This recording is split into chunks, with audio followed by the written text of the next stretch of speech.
Hello, everybody. It is Wednesday in Pittsburgh, Pennsylvania. My name is Adam Bittner, Assistant Sports Editor for Multimedia at the Pittsburgh Post-Gazette. Back after a couple of weeks here with Seth Engle for a Penn State football podcast. Penn State begins spring practice this week. Seth was there when James Franklin spoke to the media. So, Seth, you're back from spring break, so now seems like a good time to catch up. Yeah, no, I came back from Florida and right away, spring practice kicking off on Tuesday, and got to talk to James in the morning and checked out practice later that day. And then, Friday we got pro day too. So it's a relatively busy week, and just kind of looking forward to getting football back on the road. It feels like it just ended, but here we are starting up again. Yeah, Seth, let's dive into it. James Franklin made a lot of comments that I think we're going to react to. The one I found most noteworthy was about midway through his session with the media, where he talked about the receivers, and that's a topic you and I keep coming back to on this podcast. He said he doesn't think there is a talent problem at wide receiver for Penn State. He says all of the athletic testing numbers are there with some of the best teams in the country. That's why, that was his explanation for why we didn't see them do much in the portal beyond Julian Fleming, a guy that they had quite a long relationship. What do you say on the point that he made about that? Is it conceivable that the way this passing game looked for so much of last season was a design of the offense type of thing, a Mike Yurcich problem? Because I'll be honest, I think it is both. I think that the talent, if you have talent, we've seen in the past how that can overcome even bad offensive coordinating, and we did not see that as much this past season. What's your read on the argument that he was making and how much validity it holds in your mind? Yeah, I agree. I think it's also both. I mean, you look at the talent aspect, and it wasn't there. I mean, there's if you look at these talented wide receivers of years past that Penn State's had, you look at Jahan Dotson, you look at Chris Godwin, Allen Robinson, those guys pop out at you. You say, okay, well, these guys are crazy, like crazy talented. Even Parker Washington kind of showed some of those intangibles of this is a very good wide receiver, just genuinely.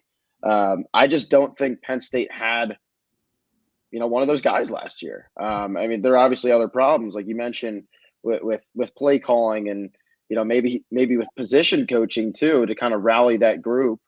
But talent has to be a problem. There's no way that talent was not a problem within that wide receiver room last year that contributed to the offensive struggles. And I do think that the way that Andy Kotelnicki kind of designs his offense, and maybe also explains the playbook to his players and maybe simplifies things, I think could have a potential impact, especially when you're bringing in a veteran guy like Julian Fleming too, who, I mean, this room also lacked the true leader. So to bring in a veteran guy like that, we've heard pretty rave reviews about so far. I think there could be a pretty good impact on the room as a whole. I want to talk about the Andy Kotelnicki comments that he also made, because they seem to be at odds with the statement that, no, we don't have a talent problem at wide receiver. Yeah. Because in the next breath, he was talking about how he likes what Andy Kotelnicki do because he's going to bring some play action in, and he's putting an emphasis in improving against man coverage. And to me, improving against man coverage is a talent problem, I think, at the base. And yes, the cliche we love to use in football these days is scheme guys open. And I think Andy Kotelnicki will be creative. I think he'll find ways to get guys open. But I think that is kind of a response to having less talent rather than the chicken or the egg type of scenario. I look at it and say, if you think you're deficient against man coverage, a statement that I would certainly agree with, having watched Penn State last season, especially the games I saw in person where guys just simply weren't open, then doesn't that at some level come down to being a talent thing? Yeah, no, it always comes back to that. But at the same time, this was an offense that struggled so much last year that they had to fire their offensive coordinator midseason. So you do understand, kind of how it goes both ways. But I do think that, maybe that wide receiver room, maybe learned something from this past season. And maybe the coaching staff learned something too, because I don't think James Franklin had a wide receiver core and, his whole coaching tenure that struggled as much as this group did last year. So moving forward under a new offensive system, maybe something will change. But I think having talked to Kotelnicki and seeing the way that he kind of runs his practices, it's promising. It's promising for this offense for sure. Yeah, let's get into that a little bit. We mentioned Julian Fleming. I know you got to see a little bit of workouts on Tuesday. What did you see from him? What did you see at field level and how, things were being run and your read on the early days of spring practice here, specifically at the receiver position? Yeah, I mean, you can only see so much from, the 10, 15 minutes that they allow us to get out there for. But to just see Julian Fleming in Penn State gear, at the last practice facility, it's kind of surreal when you think about that whole storyline of him nearly coming to Penn State a few years ago as number one wide receiver in the country, goes to the rival Ohio State, and a few years later James Franklin finally gets his guy. So to see him actually practicing with James Franklin kind of watching on the sidelines was pretty interesting.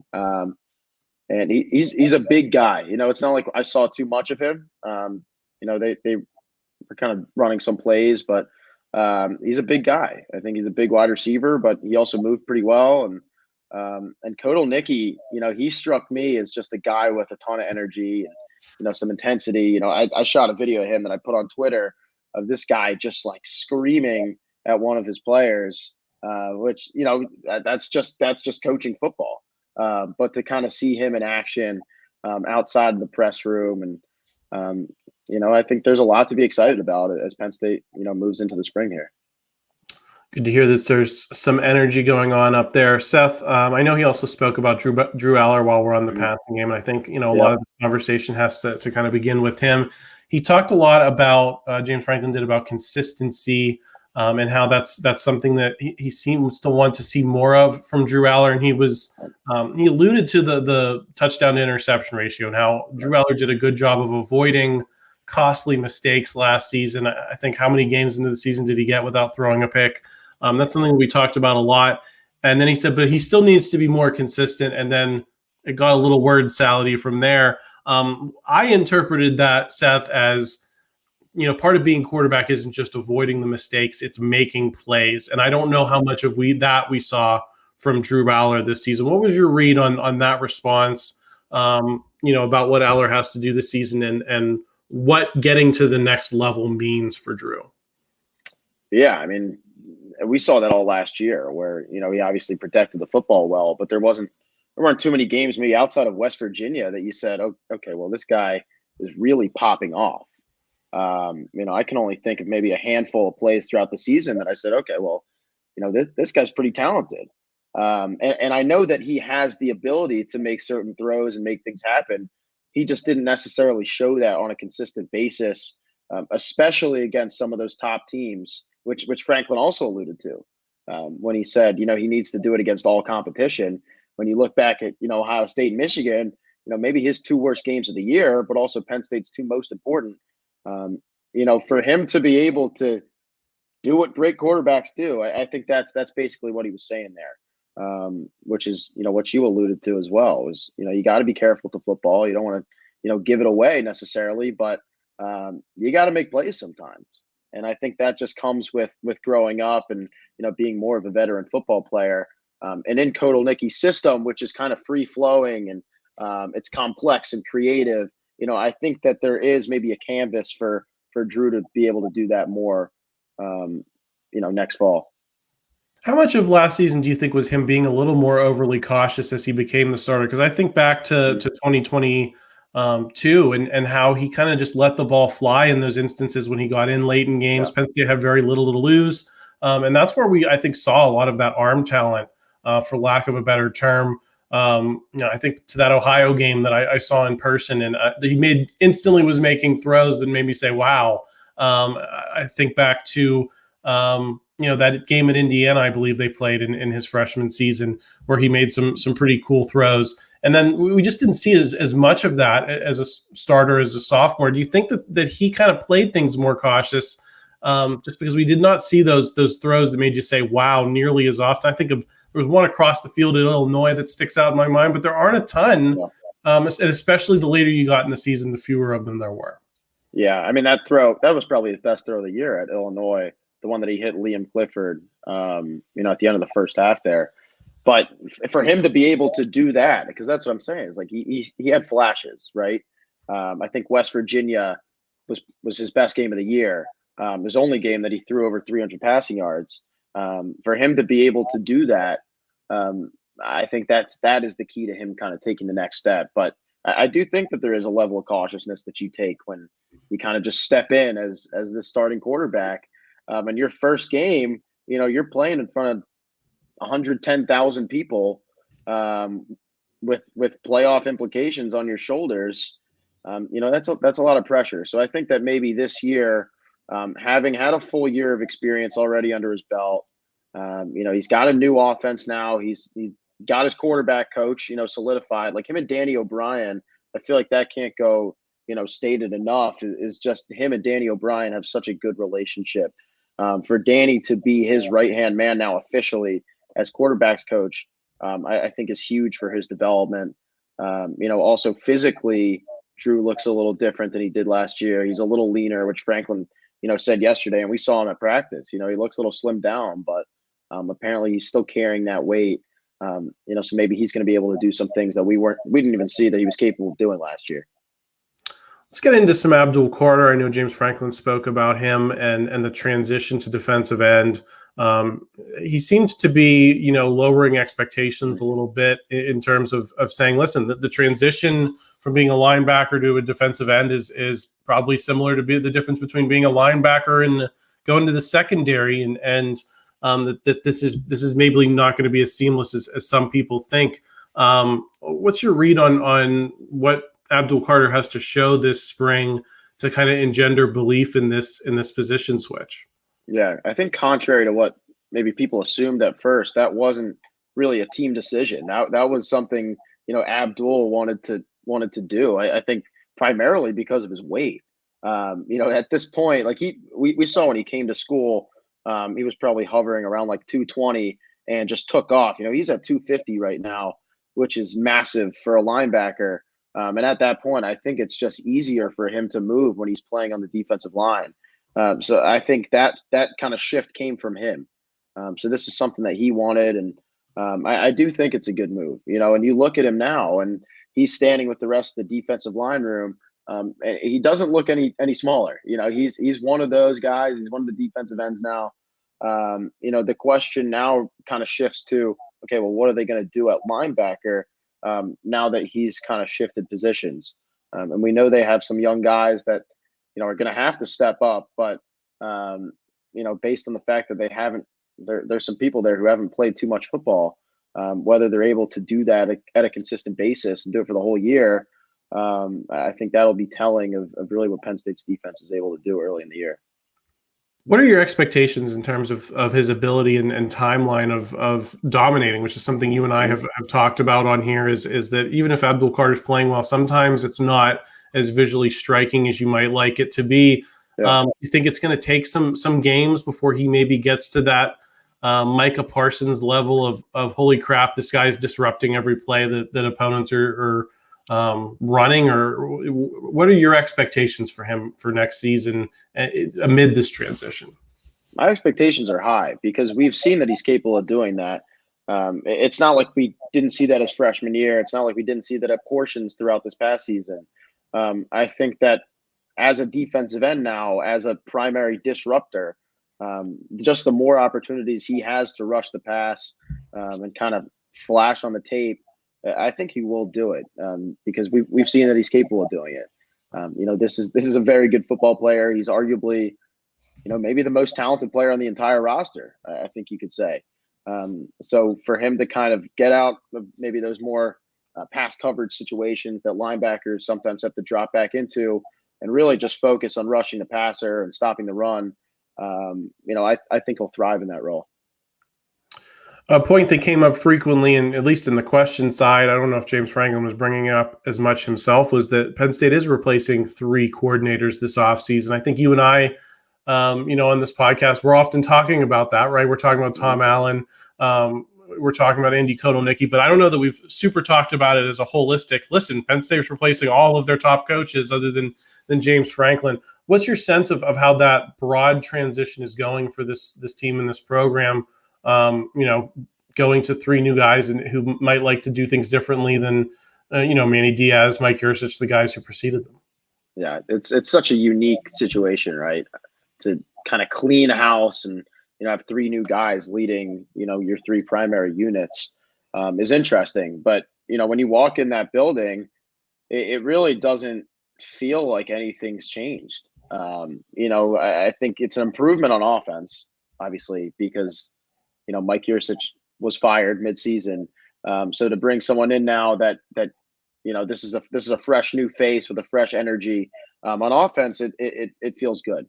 On defense, I think is where it gets a little interesting, where they had a guy in Manny Diaz that was well respected by every single player in that defense, and very well respected by the entire coaching staff.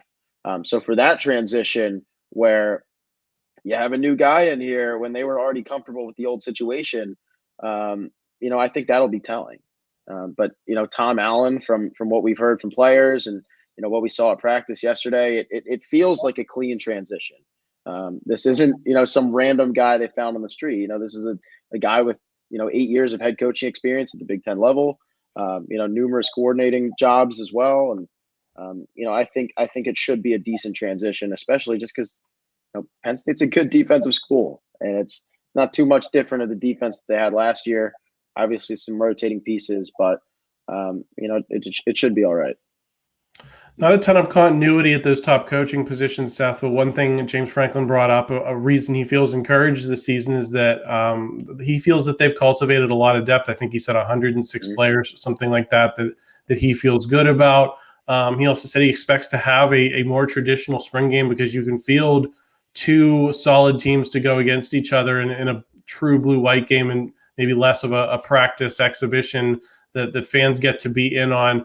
Is that something I think specifically that he should be commended for in this NIL age, when I think in a lot of programs the expectation is chaos, right? Yeah. The expectation is you're going to have a lot of portal guys, you're going to have a lot of freshmen, that there's going to be a lot of roster turnover. I think something that James Franklin has done is, I don't know if Penn State's where a lot of people, including myself, would want them to be in terms of bringing in outside talent and adding to the mix. But it does seem like, when we talk about re-recruiting rosters, that James Franklin has done probably one of the better jobs in college football, keeping his guys in place. What's your read on that? I think you could make the argument that retaining your players is, way more important than going out in the portal and bringing in new faces. Because we've seen, countless examples across the country of teams who are maybe in a good position to compete. And then all of a sudden, they lose a key player. You look at Ole Miss, which, after the Peach Bowl, I would have said, okay, well, this is a team that could potentially compete for a national championship next year. They did well in the portal too, bringing in a lot of fresh faces. But then at the same time, they lose their star running back in Quinshaw Judkins. For Penn State to be able to really not lose any key players, I think is pretty remarkable in this day and age. To have a full roster right now, to be able to field, multiple lines, because I remember in 2021 or 2 years ago, when they weren't able to do a real traditional spring game, they couldn't even field 2 offensive lines. And for them to kind of have, I guess, sets now, and for them to be able to get a lot of these early enrollees on campus, I think is pretty impressive. So, it does say a lot about what Franklin's done and how he's kind of transitioned into this new era of college football. I think it's rare, and I think it's pretty impressive for sure. Well, what's your read on that in the context of these Nick Saban comments that are going around? Yeah. Basically, Nick Saban's telling anyone who listens is he got out of the game because he feels the relationships have been reduced to, well, how much are you going to pay me? And maybe that's part of the success that Alabama has had for so many years, and that there's an expectation from the types of players that he's getting in there, which are very frequently NFL caliber players, guys who might have been able to just go directly into the draft if that was an option for them. Maybe the caliber of guys that Nick Saban's dealing with is a little bit different than what they are at Penn State, but it seems like that's not. It seems like the culture at Penn State is different, and that the guys are still looking at Penn State as a place that you can develop for the next level, and not simply maximize earning power while in college. Yeah, I mean, James Franklin's repeated that so many times. Of this is, we're going to focus on developing our talent. We're not going to go out and forget about the high school recruiting sector and only focus on the transfer portal. We're going to keep doing it the traditional way, but we're also going to go out and and adapt to kind of the ways of college football now to be able to compete. And I do think they've been doing it the right way. I agree with you before when you said, maybe they could be doing more with NIL and more to bring in, some star power in the transfer portal. But I do think they're doing things relatively the right way, where when James Franklin sits down with a high school recruit, he's telling them, like, you're not really promised anything here. Like, we'll help you out when it comes to NIL. Like, we're going to take care of our athletes. We hope you're able to start at some point, but we're not going to promise you anything. And that's the same thing when it comes to the transfer portal. That's just kind of the way he's done things and the way he set things up. And I don't think that's really changed from 2014 to now. It's just there are some other conversations that are included, which go, okay, well, we're going to have to help you out in some other areas as well. But I don't think anything is promised in football. And I don't think anything's promised under James Franklin's program as well. One of the things that he also was asked about on Tuesday was the Pac-12 teams coming in, and he said, well, it's not going to be as different as I think some people seem to think it might be. He said that the offenses the Pac-12 teams are running are similar to what's in the Big Ten. That raised my eyebrow a little bit. I think even maybe on a schematic level, there are some similarities, Seth, but in terms of execution, I look at these Pac-12 programs as miles ahead of a lot of what Penn State sees in the Pac-12 or what the Pac-12 offense has been able to do. So what's your read on how different things are going to be, how big a part of Penn State season that's coming up, facing these teams is going to be, because Penn State has the task of facing, I think, 3 of the 4 that are coming from the Pac-12, Washington, USC, and UCLA. Don't see Oregon. But arguably more than any other team in the Big Ten, Penn State is feeling the effects of Big Ten expansion. Yeah, you can make the argument that maybe UCLA is right now similar to a Big Ten offense. But you look at USC and you look at Washington and Oregon, and it's just, it's way more explosive. That also, like, I lifted my eye as well. I'm like, what are you talking about? The defense is also very different. I think there's way more of a focus from these traditional Big Ten teams on that dynamic defense to kind of carry the weight. I do think that Ohio State in recent years is maybe the most similar to some of these Pac-12 offenses that are coming in. But it would be interesting to see to kind of how that balances out. I mean, you look back at the Rose Bowl in 2016 when Penn State played USC, and that's an example of maybe how Big Ten teams are going to have to evolve to keep up with the pace of some of these Pac-12 offenses, because they score. They score a lot of points, and they're highly explosive, and they're not afraid to pass the ball. I mean, that's another thing. We go back to Drew Allar not being afraid. You look at these Pac-12 quarterbacks, like, they're not afraid to throw the rock. They're not afraid to throw it downfield often. So for him to kind of get out of his maybe comfort zone a little bit and start looking like a Pac-12 quarterback, we'll see how Penn State's maybe able to evolve. But I think they'll have to if they want to compete. Yeah, I could see them getting into some I don't want to say track meets, but games where you're not going to be able to rely on the concept of. I think back to that Indiana game. It was a shock that they scored that first touchdown. Right. Just the way Penn State's defense has been playing. I think you are going to see more of those games. And I think that goes back to conversations you and I have had, Seth, just about how the Peach Bowl kind of is how college football is played in a lot of different places, and that if Penn State's thrown into matchups like that, are they going to be able to react the same way that they would, facing some of these Big Ten teams? I'm not sure. So I think this season's going to be very interesting in that regard, especially because it's going to be a quarter of Penn State's schedule is these Pac-12 teams. Fortunately, 2 of them are coming to Penn State, so you get to not have to deal with the logistics end, which is something James Franklin talked a little bit about as well. You're only going to have that one trip to the West Coast with USC. But listen, it's a big change for any team's schedule to have 3 new teams on a schedule that you very rarely see. Plus, you're going to have West Virginia, right? So it's just going to be a very, I think, interesting. How does Penn State attack this very diverse schedule next season? We have plenty of time to get into that. Seth, any other spring storylines you're watching here? I know you talked a little bit about the offensive line yesterday and about Saquon Barkley signing the big deal and some of those other Penn State free agents in the NFL. Yeah, I mean, there was a note on the offensive line with Drew Shelton, who is, pretty highly touted, and he's played a lot of football over the past 2 years. He's going to be out for the spring with an injury. Franklin said he had surgery after the year. So, it was kind of just one of those things where he was able to play through the injury late in the season. But once the year ended, wanted to get things figured out. So he's done for the spring. And, in his place, there are a number of young offensive linemen coming up. Like, the depth is still there, despite losing 3 starters, on the offensive line. And there's no name that's popping off more than Cooper Cousins right now, who is ranked, number 1 interior offensive lineman in the country coming out of high school. And this is a guy I think has a pretty good shot to get good minutes at that center position, maybe even start. Competition's probably between him and Nick Dawkins right now.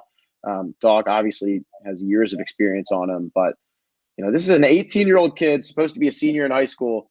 He's 6'6", 319 pounds, and he looks good. Like, this is not a guy who looks too big. Like, he looks like he should. And I think there's a lot of people excited about what he can do, especially at that center position. Other than that, you mentioned Saquon Barkley. He's back in PA.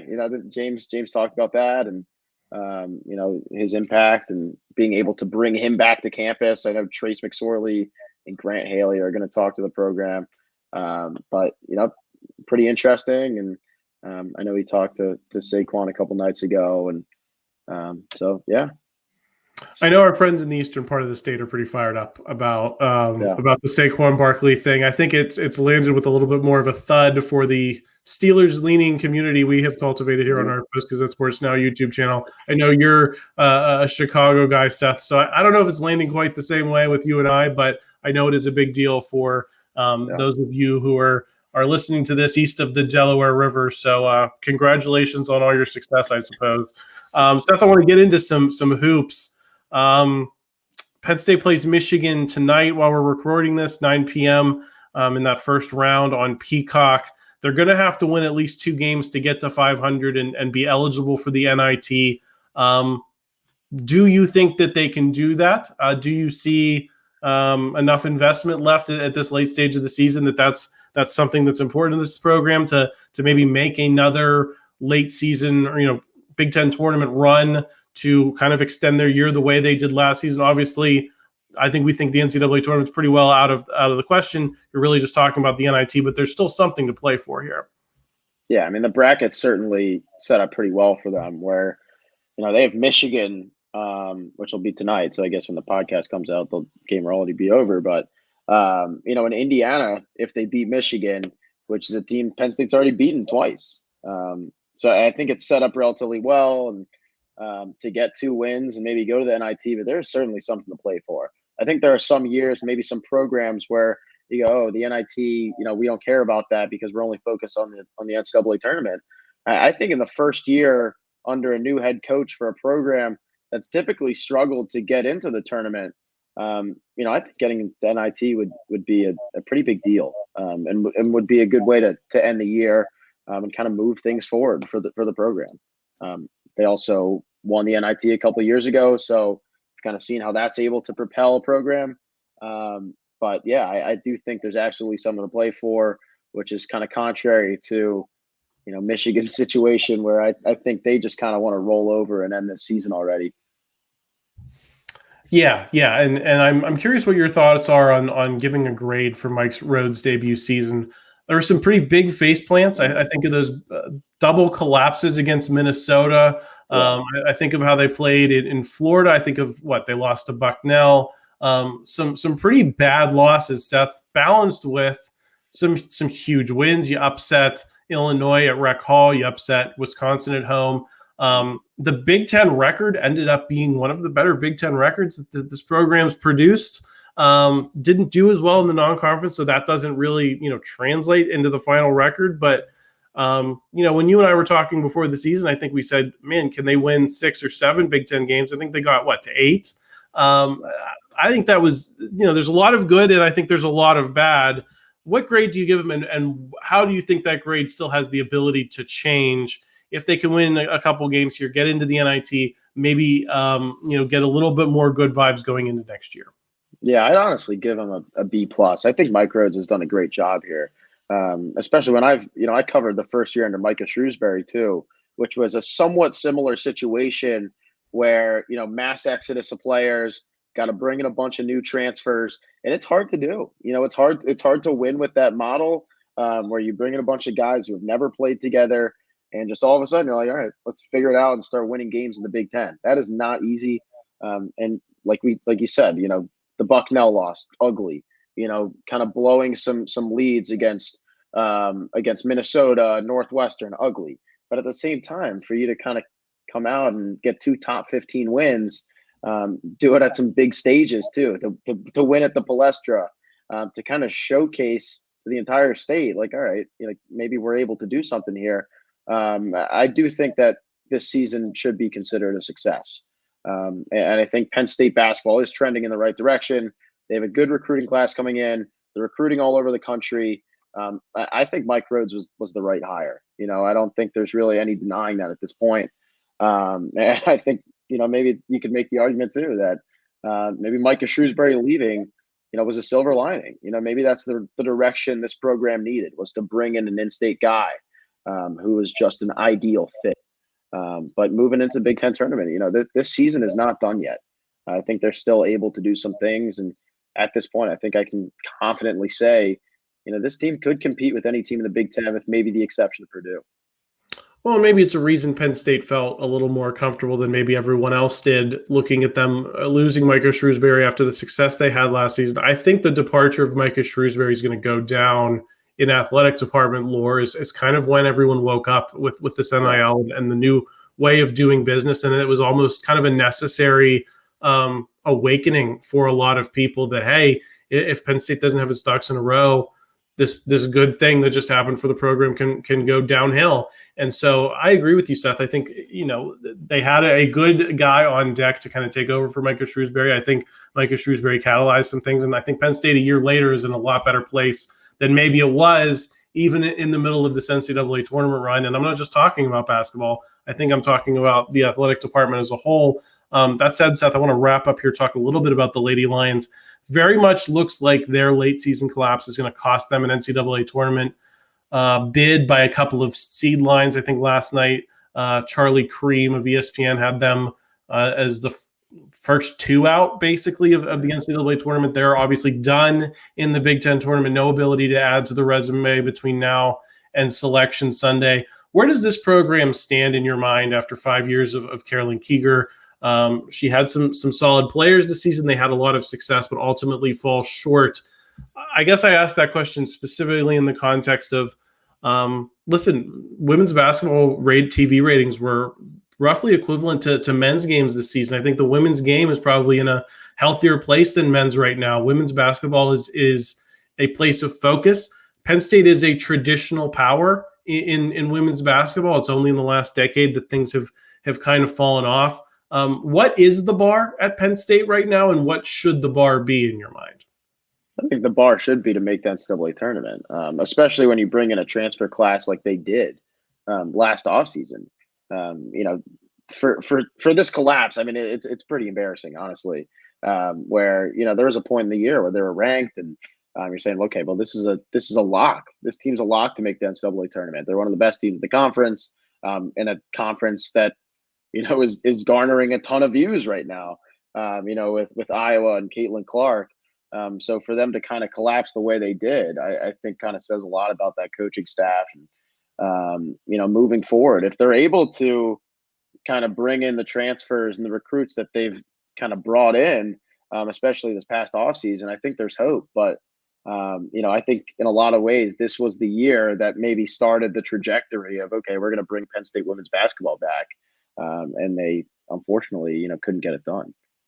A bit of a fumble, and I think it was the way they collapsed too, Seth. I think of those 2 games against Iowa where you have all these eyes on you. You're kind of at the center of the college basketball world facing Caitlin Clark, and you didn't just not win. I think that'd be one thing. They didn't play well at all, and I think that was my biggest source of disappointment. There was, on that stage they didn't perform better. Yeah, and that we saw that a couple games too. Even outside of Iowa, where there were some games that they looked great. This you're saying, okay, well, this is a team that should make the tournament. Total contender, and then there are other games where they're losing by like 30 points. What's going on here? And I just don't understand kind of how that happens, where you kind of lack that consistency to at least compete. Not even necessarily win every game, but to just look competitive. That's important when you're trying to make the NCAA tournament. Maybe you impress some recruits out there and say, hey, Penn State played a barn burner with Iowa. They lost, but listen, they gave Iowa all they could handle. Yeah. We didn't see that. So I'm going to be curious to see how things unfold with that program.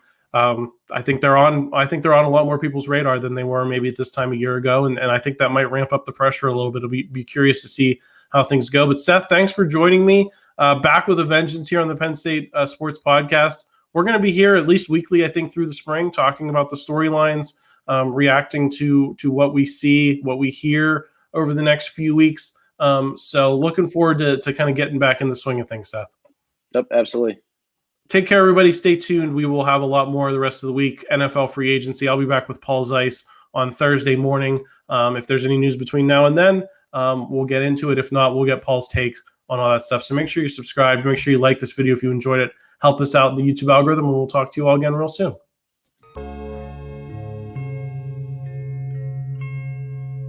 Thank you for checking out this content from Post-Gazette Sports. If you watch this video on YouTube, please like the video and subscribe to our channel. For all of the sports coverage the Post-Gazette has to offer, visit post-gazette.com.